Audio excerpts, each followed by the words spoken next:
welcome to Dadcast with the man them. We are back. The boys are back again. Another episode ready for you guys. We've had a lot of stuff going on recently, haven't we, Jace? Do you know, there's been tons. I think introductions first though. So I am Jace, father of two. Kinny, father of two. Duppy, father of four. So yeah, we've been busy. We can officially announce, people would have seen it on the Facebook, that we have got a bit of partnership work coming up with the children's scrap store. So starting in April. So the first session will be on my birthday. I will be 30 on the 6th of April, which is also when we'll start off with Dadcraft with the man them. And it's going to be, at the moment, it's 10 sessions on a Saturday. I can't remember what time we were looking at, but more information will be out. 2 till 4. So yeah, 2 till 4, and it'll just be an opportunity for dads to come down with their kids, free of charge, create little bits and souvenirs, but then also have that peer-to-peer support. So look out on the Facebook page and the Insta for more information on that. Indeed. So the what topic for today. Topic for today is separated families, I believe. So yeah, I don't know if you want to go into a Kinny, like obviously we've done a bit on the radio recently. Separated families, families that are separated can affect, a lot of different people, especially the children the most. And we kind of want to go into this topic to try and get an all-round view, obviously from a father's perspective, but also from a child's perspective as well. So, today, later on in the show, we will have a special guest. Who is that special guest, Joe? That will be my eldest, Maisie. So yeah, we'll be talking to her soon. Yeah, so we're going to be asking her some questions around, the effect separated families may have on her as a child. But first, we're going to be speaking to the lovely Joe about how it, affects him. The lovely Joe. Never been introduced like that before in my life, but I'll take it. That's cool. A little sizzle. So obviously we were speaking to Dan the other day on the radio. And we got kind of Dan's view because he's gone through a process of sorting out an arrangement so that he gets kind of 50-50 co-parent where possible. Yeah. And then he's going through it with the baby as well. But, you were saying, were there things that you took from the things that Dan was saying that you wish you knew back then? Yeah, definitely. Because I've always said that I would, it's something that I wish I'd gone through the legal route years and years before, so that it was just all set up and done. I didn't realise how much support there was out there actually. So when he was saying about the financial side of things, that's what I really struggled with. I was working 3 jobs, but I didn't have any spare cash, and I was not entitled to legal aid because Maisie wasn't. I wasn't financially responsible for her, as in she didn't live with me, even though I paid child support. So I wasn't entitled to any legal aid. So I didn't go down the route because I couldn't afford it. But it turns out there might have been some other avenues which I didn't know about. Yeah, and I think that's I think I'm going to try and see if I can find some of those avenues, because it'd be good for us to be able to start signposting people to those sorts of things. And it was really good speaking to Dan. I think Dan, and yourself actually, are advocates for dads that do want to be involved. Do you know what I mean? Like, for you, the fact that you're also heavily involved in your stepkids' lives as well is something that's unheard of. Like you break the mold, not to make you blush, but I think that's really kind of key and important. Blushing. So going a bit back into your story. Yeah. You had Maisie when you were... I was 21 when she was born, just turned 21 when she was born. Okay. And how long was it between then... Like, when did the relationship break down? Maisie was about 9 or 10 months old, so not that long really. And then a month after that, her mum moved back to Cheltenham, which is where she was previously, which obviously changed the dynamic again in regards to things like access and kind of those kind of things. And made it just harder because a longer distance, and so it's been a lot of steps along the way to kind of get to where we are today, but we're still not quite where we want to be, if that makes sense. So relationship broke down about 9 months after, and it's been a uphill struggle ever since, I would say, is a fair way to put it. The thing is difficult, isn't it? Because I guess as parents, we all want to be with our kids all the time, and so when you're in that situation where you don't live together, you both still want to see the child all the time. Yeah. Naturally. So, I've been there from the beginning. You have, So, I knew how you felt. But, just let the people know. Obviously, you mentioned before that, you wish that you kind of went down the legal route a lot more because there's a lot more support out there, but you didn't have that. What kind of support did you have? To be honest with you, it was mainly my friends and my family that supported me. Like, everybody who I spoke to understood why I wanted more time than I had, and understood why I was kind of fighting for it and the tensions that were around that. So I had a lot of support in that regard. But that's more moral support, which is great and is needed. And I have people I could talk to, like I will come and talk to you. I've got friends I talk, like lots of friends I can talk to and family and stuff. So that was always really positive and kept me up when my spirits were low. But it's very strange. Like it's strange going from living with your child to not. It's a weird thing, and that was probably the hardest thing I've ever done.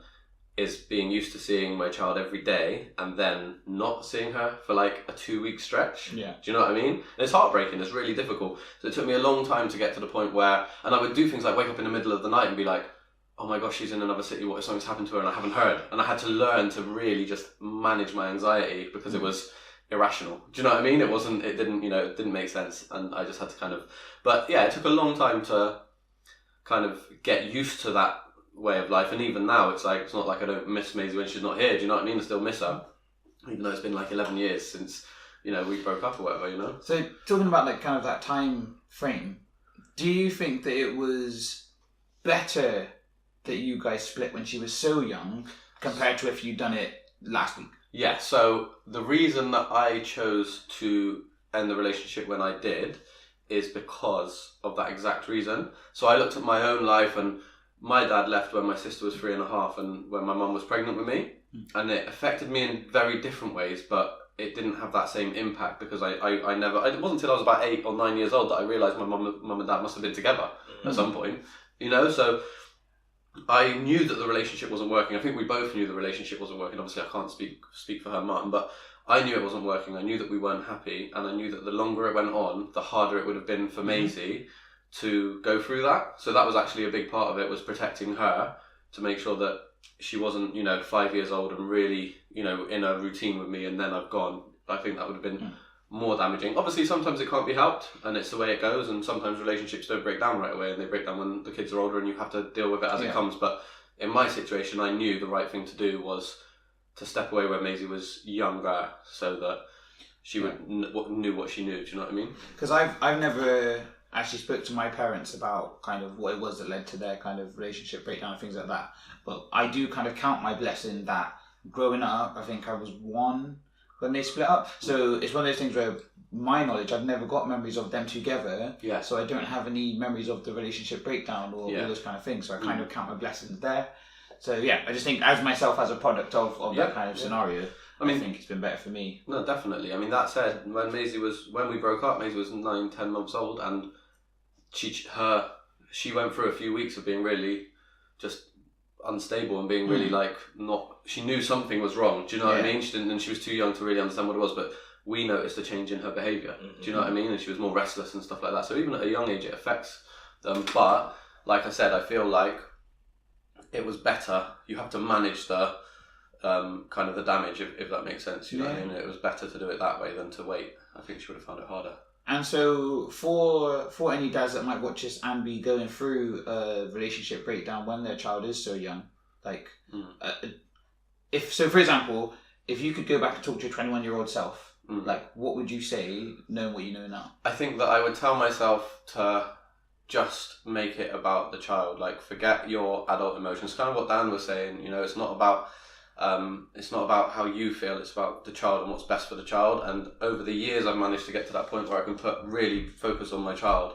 But at that time, when you're going through that breakup and it's really raw, there's a lot of emotion there, and you both say things that are hurtful, and you both do things that maybe you look back on and think that wasn't the right way to do. So that's one thing that I would say, is just for what is best for the child. Look at every situation and look at what's best for the child in that situation and do that. The other thing that I would say is seek legal advice from early if it's not amicable. If it's amicable and you can work it out without, that's great. But if you're not happy with the arrangement, seek out extra help, because actually if I'd have gone through that route back then and I'd found a way, I would have had more time with Maisie over the years than I even currently do. Do you know what I mean? So I would say definitely go down that route. That would be my options. Ken, with your 2 kids, are they aware of people that have relationship breakdowns and kids that don't have their mums and dads still together? Yeah, we have this conversation quite a bit because they go into school, they see one parent picking them up, and they hear some of their friends talking about, okay, my stepdad And the kids would come home and be like, "Oh, what does stepdad mean?" And then we would go into explanation. And I like that. I like that part because obviously, as parents, we have to educate our children. And whenever they're asking questions, it's good for us to be able to answer them in the best way possible. So yeah, they would, and I would just try and give the best answer I could. Yeah. Okay. Yeah. So I think with the girls, they kind of understand, but it's because my dynamic is that my stepdad's always been around, so they knew. And then it's that thing where they kind of get that people have relationships and then they're not together, or sometimes something happens to one of the parents. That's why they're not around. But I think it's a key aspect as well for kids to kind of have that respect. And I think that when you're in a relationship, you plan to be together forever and ever. But I think it's important for people to make sure that their kids know that there's unconditional love regardless. 'Cause I think sometimes the kids get worried about getting stuck in the middle, and I think it's like you say with those adult emotions. Those are the kind of things that go on. So we're splitting it up a little bit different. So what we're going to do now is we will go to a break. When we come back, we will have an interview with Maisie. I'm going to take the interview for doing my Kinny, because obviously I don't know Maisie, and I feel it might be good for me to ask some questions that aren't leading anyway. Not questioning, but do you know what I mean? I know. So we'll go to a quick break. And so once again, if you haven't got any merch, here's how you can.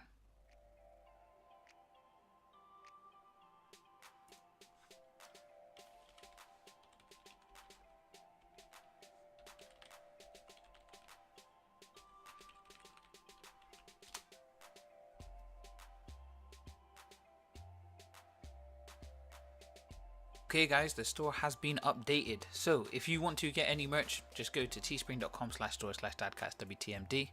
Got quite a bit on there. We've got the classic logo, we've got black and white logo, definition of man them, we've got the whimsical Dadcast logo. We'll not say who it is inspired by. Then we've got our WTMD hype. You can get your phone cases, the definition of Dadcast, and so much more. teespring.com/store/dadcastwtmd. That is your public service announcement, how to get your merch. Maisie, sorry that you feel like you're being interrogated because I feel like the light on you and stuff. But I think it's really good that you've kind of offered to kind of come on, because we're talking about, as you know, separated families. We were talking a bit off camera about how, like, I'm from a separated family, my wife's from a separated family, your dad's from a separated family. Like, there's so many of us that are kind of the products of those kind of environments. It's not necessarily all completely bad, but then we'll all have times that have been hard along the lines. So with regards to your parents not being together, have you ever had to kind of play referee in between them at all? I feel like when I was younger, I was like, I don't know, it was like I was two different people. Like in Bristol I was like one person, and then in Cheltenham I was like another person. And then I sometimes felt like kind of stuck in the middle, because like if I was like in Bristol, then I came back home to Cheltenham and I would like be like that person in Bristol, it would feel like, I don't know, like weird, I suppose. Okay. So I kind of felt like I was kind of stuck in the middle, and like if I ever had arguments with like my mum, I would feel like I was kind of stuck in the middle there.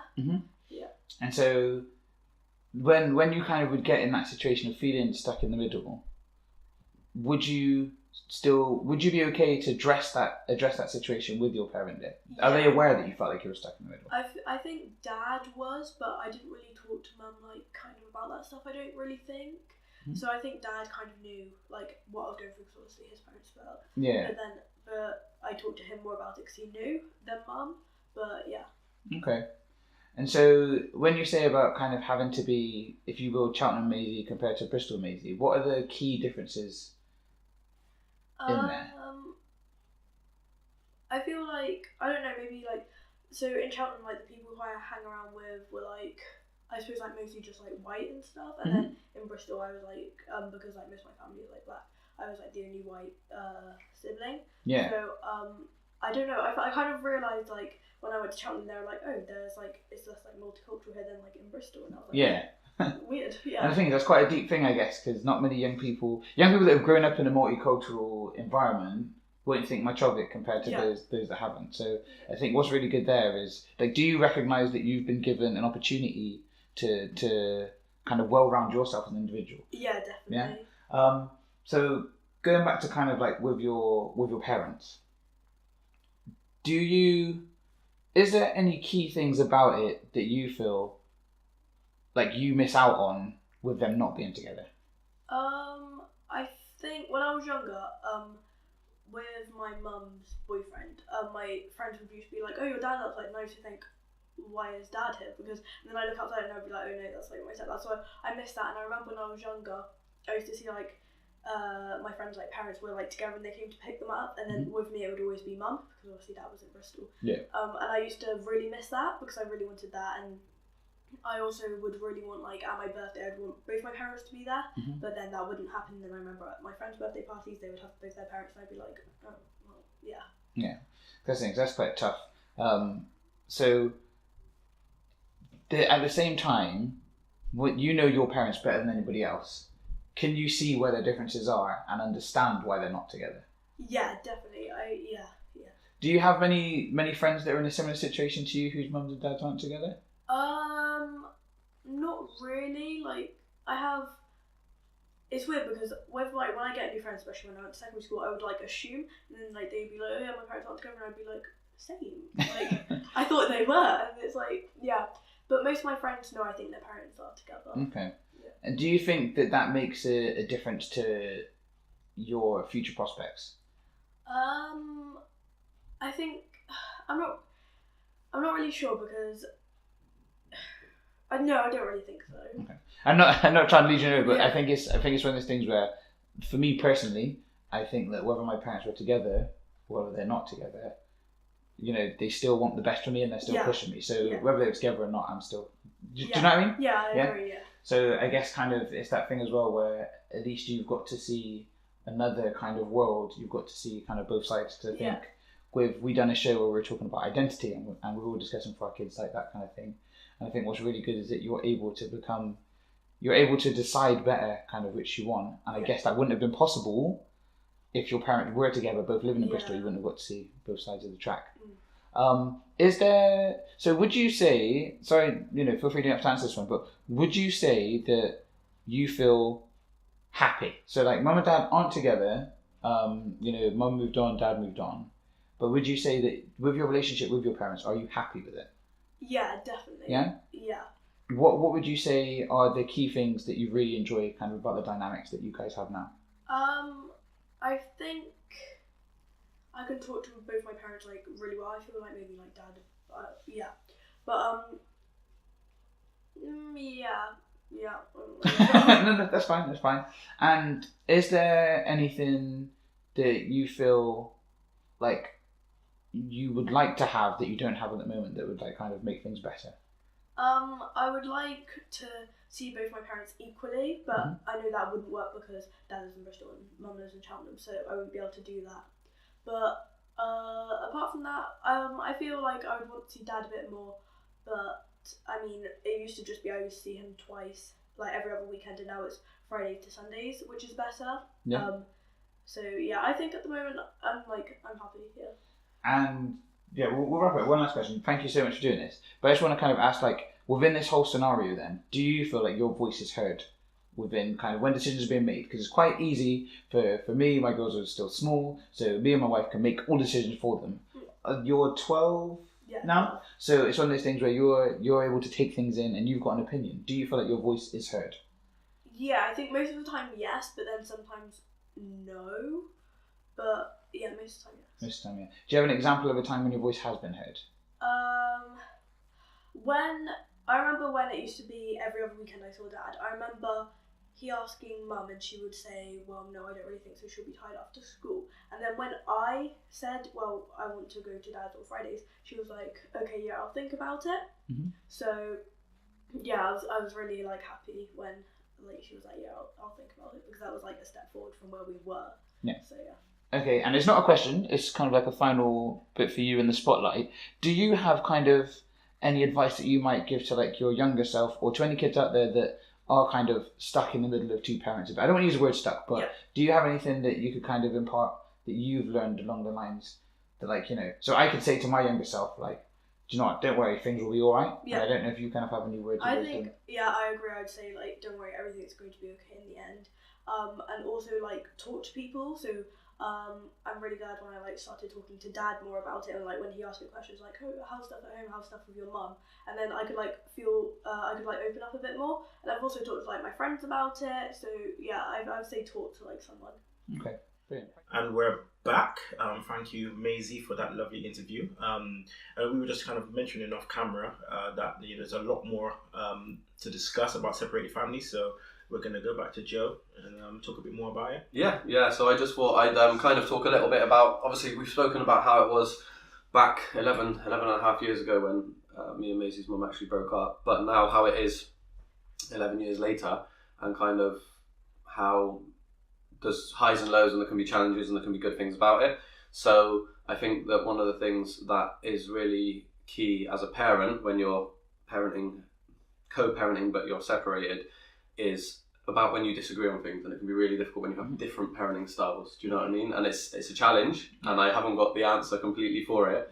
But with Maisie's mum and with Tasia, Shavea and Malachi's mum, we don't all parent exactly the same. Do you know what I mean? So there's been times where me and Maisie's mum have really disagreed on something, and it's about how you then try to stop that impacting on the child. Do you know what I mean? On the child involved. But it can be a real challenge, and it's got to the point now where actually I do what I do and she does what she does, and I don't particularly have much to say on how she parents and vice versa. Obviously there are times where she won't be happy with something, or I might hear something that I'm not happy with, and then I've just got to have a kind of conversation. But I think when you've been separated that long as well, you don't have that much influence. So if there was something that I was really unhappy with, all I could do is say and then talk to Maisie. So one of the things I was going to ask you is, obviously we all kind of have our own personal boundaries, and we all want our kids to do good and not make like wrong choices. So it must be difficult to have consistent boundaries that don't confuse the children, because children will also do that thing where it's bad enough when you live in the same house and the girls ask Nicholas something and then come and ask me, and it's like, hold on. What did she say? Yeah, I think maybe more when they were younger, they would kind of try and do that. Like, Maisie, all the kids are aware that my rules in my house are my rules, and their rules at their house, whatever they are their rules. So kids do learn quite quickly that they have to act one way in one house and another in another house, if that makes sense. So I might be stricter on something than Tasia, Shavea and Malachi's mum is, and they know that at my house they can't do that, but at their house they can, and they adapt quite easily to that. And the same with Maisie. One of the things has been her being allowed to watch film. So I let her watch the Marvel films when she was about 7 or 8, and that was something her mum wasn't happy with. She felt like they were quite violent and things like that, and I understood where her mum was coming from, but knowing my child, I knew that what I was showing her was okay. Do you see what I mean? So it's about me. At the end of the day, I will always do what I think is right for my children, regardless. Whether that's a conversation about things they might be going through now that they've hit puberty, or whether it's about stuff they are or aren't allowed to watch. I know that I've got a good enough relationship with my kids to know kind of where they're at. So I'll go on that, and they might have a completely different at home, but at my house, they know that's the rules. So in a way, the older they get, the more they just know that, okay, that's how it is at Dad's house. Yeah. So I don't really have that playing off each other thing, because that's good. So being the situation as it is at the moment, what kind of things do you do to ensure that, when you don't have Maisie, how you keep in contact and, make sure that you have a presence in her life when she is not, there? Yeah, not there. So thankfully Maisie's old enough now to have a mobile phone, which was an ongoing debate for a while with her mum, because she really didn't want her to have one. And I understood why, because I think I wanted her to have one from quite young, because it would have been my only way of communicating. So my purpose was communicating. Her mum was worried that it would open her up to a load of things that she's too young for, which I understood. And I think that if it wasn't for us living in different cities, I wouldn't have wanted her to have a mobile phone at the time I did. But anyway, she got a mobile phone. I think she can correct me on here, but I think she was 9 or 10 when she got her first mobile phone. How old? 11. Oh, 11. 11. Yeah, Wow. year 6. Yeah, okay, year 6, there we go. So, once she got a mobile phone, like we WhatsApp each other all the time, she'll call me after school, like we talk every day pretty much. There's not a day goes by that we don't chat, do you know what I mean? So that's really nice. That's the thing, with Dan, I know with his eldest, he got her a tablet, and so because it's Apple, he's on Apple, then they're able to use like the message, and they've been here and she brought a tablet open, they're all upstairs playing, and then she'll FaceTime him when he's in the thing that's funny is like, I've already back out how old Lila is, I want to say like 5, and the thing that I love is that Lila will FaceTime him to ask for a drink. Like, I've gone that far with the tech, but it's just, that's one of the good things I guess that we do have nowadays with modern technology. It is, and you know what? So anybody out there who's in a situation where their kids aren't old enough, I think the only other advice I'd have is communicate with your kids. I knew that from very young, especially because me and Maisie's mum didn't see eye to eye at all when we first, separated, and it was quite bad for quite a long time. I knew that I had to talk to Maisie to find out what was going on in her life in Cheltenham. I knew that her mum wasn't going to share certain things with me just because we weren't really on talking terms for a lot of the time. And that made me become really conversational. Me and Maisie talk about everything now, do you know what I mean? And we've had a very, very open relationship in regards to communicating for a long time. And I think that's key. So even if you haven't got the communication or whatever, talk to your kids and let them know they can talk to you about anything. There's been times where I've had to act completely not shocked by things that Maisie said. I've said this before, and never always letting her come to me with stuff. Do you know what I mean? I think, to be fair, that can go for all parents, isn't it? I think so. Yeah. I saw it a couple of weeks back when Nicola was out, and then Jada hurt herself or whatever in bed. She came down, and then we got to talking, and then we just started talking about all sorts of around stuff at school. Yeah. Jada wanted to play football but not able to because the boys wouldn't let her, that kind of stuff. And we were putting the girls to rights, and after about 40-45 minutes, okay, babes, no, go back to bed. She went back to bed, and I realised that me and Jada hadn't ever had a proper conversation like that.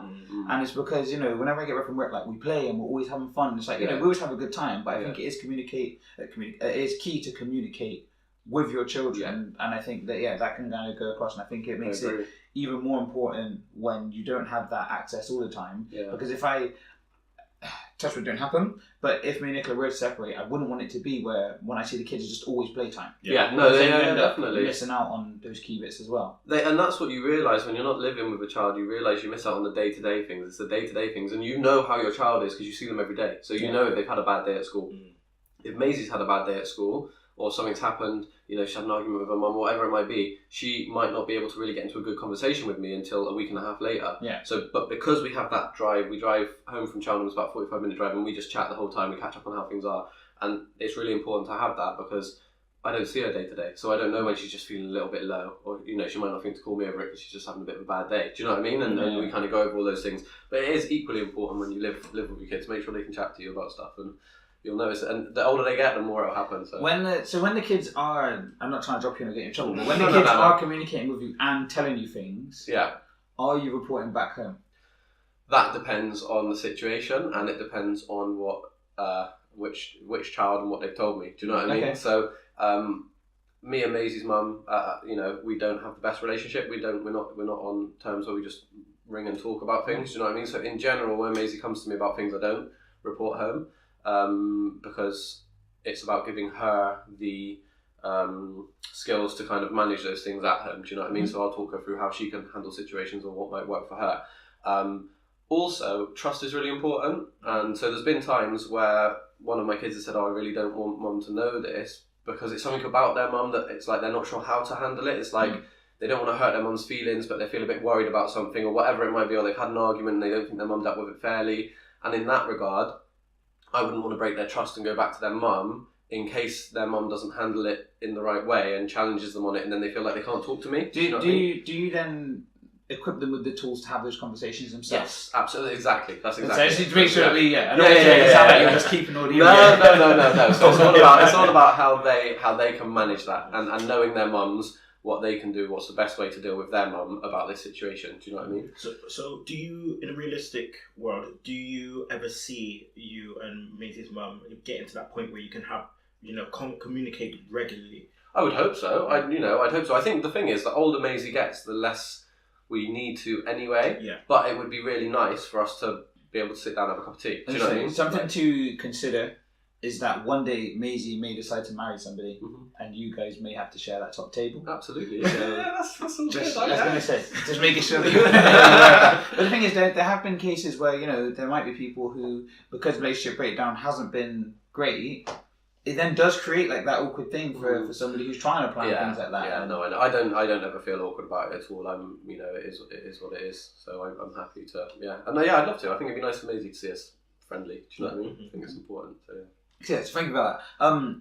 If anybody does have any kind of words of wisdom or anything that are kind of on the topic they want to share, get in touch with us. Numerous ways you can get in touch. You've got the facebook.com/dadcastwtmd. You can direct message us on Instagram, again at dadcastwtmd. Same with the Twitter. You can email us, dadcastwtmd@gmail.com. And if anybody does want to come and feature on the radio show and share their stories on various topics, or if you feel like, I've learned something that I wish others would know, come on and be a guest, or just give us a reach out to us. Yeah. Give us a shout and we'll share it, because it's more than just doing these YouTube videos. People are seeing more and more. We're actually about out there doing and making things kind of happen. So Kinny, so when this comes out, we wouldn't have had our meeting yet, but we are going to be having a big meeting because we're making movements. Tell people what the plan is. So we're making big movements, guys. The plan is for us to be a CIC, which is a community interest company, which means that we can do bigger and better projects. So if you guys have any ideas about the types of projects that you think would be good for us to do, please again email us, because we have a lot of ideas and different things that we want to do, and in order to do that, we have to become a corporated company. So we will be doing that, and just watch this space. 2019 is going to be a big year for Dadcast with the Man. Yeah. And I think also with the radio show, keep locked in, because we have got we've got a local Bristol legend who we're hoping to feature in a couple of weeks, which would be really good to get him on and kind of get his views on fatherhood. And I think what's good is to see these fathers that are becoming their own product, entity, business, and being fathers at the same time. Because nowadays we live in a world where everybody is just working, and it's good to see people that are fitting in the fatherhood alongside. So it's good with Dan, looking at how he works. He's also got his DJing, but he's looking after his kids as well, whilst fighting to get more time with others. And we've heard about Duppy, who had 3 jobs at one stage. And we're on the other side now. You've got yourself a nice job, one job. The thing that's good is that with all of us, we've done jobs where we've been or are being father figures at the same time. We kind of take all of that. It runs quite deep, I think, within us, that we want to kind of be them positive influences. The Facebook page at the time of recording is at 420. So not many more. So once we get to 500, the giveaway will start, and we will be giving away a family day package. This will be for anybody in the UK. You just need to just make sure you're liking the page. We'll share a post. People are involved. We'll get something out there. Sorry to our friends across the pond. Thank you so much for your support. But the thing that I'm going to be using to get the prize, it's only in the UK, so that makes it a bit tricky. So next month we've got Mother's Day coming up, so we will do another Mother's Day special. Get some of the kids featured, ask them some funny questions about their mums. So look out for that. And then I guess next time you see our faces, it would have been April, and we will have some footage from the first Dadcast with the Man Dem. It's exciting times. So, very exciting. So kind of going on. Although Kinny will not be with us for the April edition. He's not. You're crying. But so Kinny, obviously, again, I think this is quite key. As a father, there's certain things that you want to do, and when you have kids, things get put on hold. Let the people know what you were doing and how much it means to you, just so they get an insight. So in April, I will be going to America, to New York, to go to WrestleMania. Now, as a child, I've been interested in wrestling, and I'm still interested in wrestling. I'm 33 years old, and some people may have something to say about that, but I don't care. I'm going to WrestleMania. It's a big dream of mine, and it's hopefully the kids will get to be involved in that kind of thing as well. But if not, it's all good. They can do what they want to do. But it's a big deal for me. Top of the bucket list, and I'm going, and I cannot wait. And I think it's important that again, you put things on hold as a father, but it's again making sure you still do things for yourself. And I think it's good. We're dads, but we're also people with our own dreams and aspirations. So it's good to make sure you tick off those as well. So I guess wrap up the show. I'm waffling a bit now. Thank you, Maisie, for coming on. I know that not everybody wants to kind of be in front of the camera, and I know that it's a topic that she's got first-hand experience, and it's amazing that she actually took the time to have that conversation. I don't know what Joe's paid her to do it. Maisie, make sure he gets you something massive. He's done a massive favour, so thank you. And I guess there's nothing else to say but fatherhood doesn't come with a manual. Is that a thing now? It must be.